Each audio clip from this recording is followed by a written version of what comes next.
2021 திமுக ஆட்சிக்கு வந்ததிலிருந்து இந்த 4 ஆண்டு காலத்திலே தொடர்ச்சியாக அவர் மீதான விமர்சனம் மீது தொடர்ந்து கொண்டிருக்கு. ஆனால் இந்த முறை ஒரு அருவருப்பான ஒரு பேச்சை ஒரு அரங்கத்திலே மேடையிலே பேசியிருக்கிறார். அது பொதுவெளியிலே வந்திருக்கிறது என்பதுதான் பெரும் குற்றச்சாட்டு. நம்மோடு நாம் தமிழர் கட்சியினுடைய இளைஞர் பாசறையை சேர்ந்த இடும்பாவனம் கார்த்தி இருக்கிறார். இடும்பாவனம் கார்த்தி, அமைச்சர் பொன்முடியுடைய இந்த பேச்சும் அதற்கு தொடர்ந்து எதிர்வினை இருந்தாலும் கூட அவர் மன்னிப்பு கேட்டார், கட்சி பதவியிலிருந்து நீக்கிட்டாங்க, நடவடிக்கை போதும் அப்படிங்கிற மாதிரி ஒரு தரப்பில் சொல்கிறாங்களே.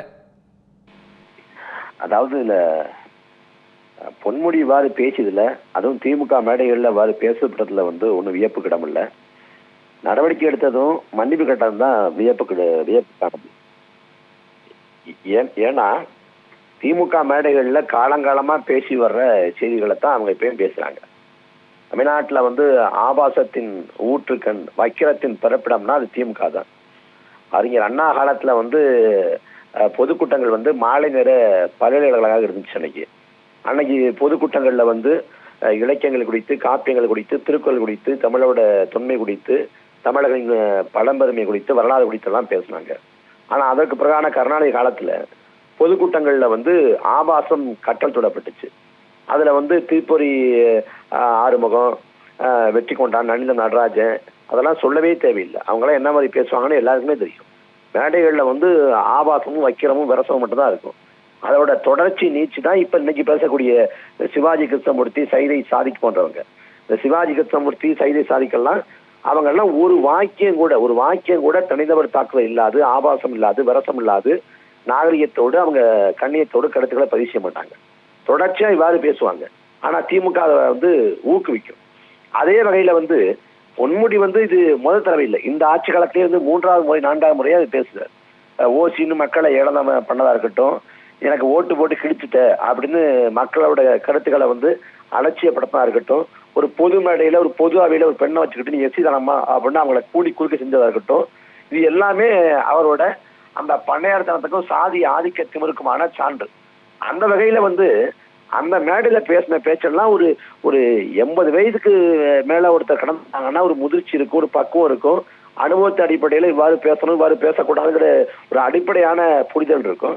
ஆனால் இவ்வளவு ஆண்டுகாலம் அரசியல இருந்து ஒரு பேராசிரியர், ஒரு பெரியாரியவாதிங்க சொல்லிக்கிறாரு, பெண்ணியவாதி சொல்லிக்கிறாரு, அவர் கல்வியாளர் இருக்காரு, இப்போ கல்விக்கூடங்கள் நடத்துறாரு, இருந்தும் ஒரு பொது மேடையில் என்ன மாதிரி வார்த்தைகளை பயன்படுத்துங்கிற அடிப்படை அறிவே இல்லைன்னா இப்படிப்பட்டவங்க மக்களை ஆள்வதற்கும் ஒரு அமைச்சகத்தை நிர்வகிப்பதற்கும் என்ன தகுதி கொண்டவங்களா இருப்பாங்க? அவரை கட்சி பதவி விட்டு நீக்காம போங்க, அது உங்க இது. ஆனா அவர் அமைச்சராக இருப்பதற்கான தார்மீக தகுதியை இழந்து விட்டார். அதனால அவர் அமைச்சரை விட்டு நீக்கிறதா சரியா இருக்கும். அதே போல இப்ப வரைக்கும் சிவாஜி கிருஷ்ணமூர்த்தி, சைதை சாதிக்கெல்லாம் ஆபாசமா பேசிட்டு இருக்கிறாங்க. இப்ப இன்னைக்கு காலையில பாக்குறப்ப திமுக சேர்ந்த ஒரு பெண்மணி அவங்க மேடைகள்ல சகட்டு மணிக்கு அந்த ஆபாச வார்த்தைகளை பயன்படுத்துறாங்க. இதெல்லாம் திமுக எப்படி அங்கீகரிக்குது? சிவாஜி கிருஷ்ணமூர்த்தியோட பேச்சுக்கு உதயநிதி ஸ்டாலின் பெரிய ரசிகரான். அதனால நான் பாத்துக்கிறேன் அப்படின்னு சிவாஜி கிருஷ்ணமூர்த்திட்ட உதயநிதி சொன்னாரு அப்படின்னு சிவாஜி கிருஷ்ணமூர்த்தியே சொல்றாரு. அப்ப இந்த லட்சணம் தான் திமுக இருக்குது. நீங்க என்ன சொல்ல போனா, ஐயா கருணாநிதி 85 வயசு இருக்கு அவருக்கு. ஐயா கருணாநிதிக்கு 2006 2011 காலகட்டம், 2006 2011 காலகட்டத்துல அன்னைக்கு மைனாரிட்டி திமுகன்னு ஜெயலலிதாமையார் தொடர்ச்சியா திமுக விமர்சனம் பண்றாங்க.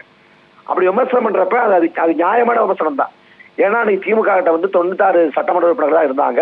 அது உண்மையிலேயே மைனாரிட்டி தான். இன்னைக்கு பாஜக எப்படி மைனாரிட்டி ஆட்சியோ அதே போல திமுக மைனாரிட்டி ஆட்சி தான். அந்த ஆட்சியை பத்தி மைனாரிட்டி ஆட்சின்னு சொன்னதுக்காக அன்னைக்கு கருணாநிதி சொன்னாரு, இனிமே மைனாரிட்டி திமுக சொன்னா நான் செல்வி ஜெயலலிதான்னு சொல்ல மாட்டேன், திருமதி ஜெயலலிதான்னு தான் சொல்லுவேன் அப்படின்னாரு. எவ்வளவு பெரிய பக்கிரமான பேச்சு! இந்த பேச்சை பேசுறப்ப கருணாநிதிக்கு வயசுங்கிறது 85 வயசு. 85 வயசுல அவருக்கு அனுபவம் இல்லையா, பக்குவம் இல்லையா, இல்ல முதிர்ச்சி இல்லையானா கருணாநிதியோட புத்தியே இப்படிதான். திமுகவோட மரபியல் குணமே இதுதான். அதனால அவங்க ஆபாசமா பேசுறதுலயோ வக்கிரமா பேசுறதுலயோ ஒன்னும் வியப்புக்கிடம் இல்லை. ஆனா அவங்க கண்ணியம் பெண்ணியம் அப்படின்னு வேடம் போடுறதுதான் பிரச்சனை இருக்கு. கடமை கண்ணியம் கட்டுப்பாடு அப்படின்னு அண்ணா சொன்னாங்க. அது எல்லாவற்றுக்கும் நீங்க திமுக தான் பெரிய தட்டுப்பாடு இருக்குது. கார்த்தி, கண்ணியம் இல்லை கட்டுப்பாடு இல்லைன்னு சொல்றீங்க. பொன்முடி அவர்களுடைய பேச்சை எதிர்கட்சிகள் மட்டும்தான் விமர்சிக்கின்றனவா, அல்லது இப்போ முற்போக்குவாதிகள், பெண்ணிய செயற்பாட்டாளர்கள்லாம் பலரும் ரொம்ப மௌனமா இருக்கிறதா சொல்றாங்களே? ஏன்? அதாவது பெரியாரியவாதிகள், பெண்ணியவாதிகள், முற்போக்காளர்கள், நடுநிலை பத்திரிகையாளர்கள், மக்களுக்கான ஊடகவியலாளர்கள், இந்த போர் விளையங்கிற எல்லாருமே திமுக கிட்ட வந்து வாங்கி தின்று வயிறு வளர்க்கக்கூடிய உடன்பரப்புகள் தான். இவங்க அதிகாரப்பூர்வமற்ற திமுக தானே ஒழிய பெரிய வேறுபாடு இல்லை. இவங்களோட அறச்சிற்றம் எல்லாம் ஒரு கொடுமை வந்து அதிமுக ஆட்சியாளர் நடந்தா வரும், இல்ல உத்தரப்பிரதேசிலேயோ சத்தீஸ்கர்லயோ ஜார்க்கண்ட்ல நடந்தா வரும், தமிழ்நாட்டில் நடந்தா வராது. அது குறிப்பா திமுக ஆட்சினா இவங்க எல்லாரும் வந்து வாய் மூடி மௌனி ஆயிடுவாங்க. ஒரு அநியாயம் நடக்குது, அக்கிரமம் நடக்குதுன்னா யார் என்ன அப்படின்னு பாரபட்சம் இல்லாம எந்த பின்புலன்னு தெரியறதுக்கு முன்னாடியே விருப்பு வெற்று காய்ச்சல் விவரத்தில் இல்லாம அதை கண்டிக்கணும். ஆனா இவங்க திமுக வாய முடிக்குவாங்க. அண்ணன் சீமானுக்கு எதிராக செய்யுமா, அண்ணன் சீமான் வந்து இப்படி பேசலாமா அப்படி பேசலாமா அப்படின்னு பொங்குன பெருமக்கள் எல்லாம், இந்த கணவான்கள் தனவான்கள் எல்லாம் ஏன் இப்ப பொன்முடியோட பேச்சை கண்டிக்கல?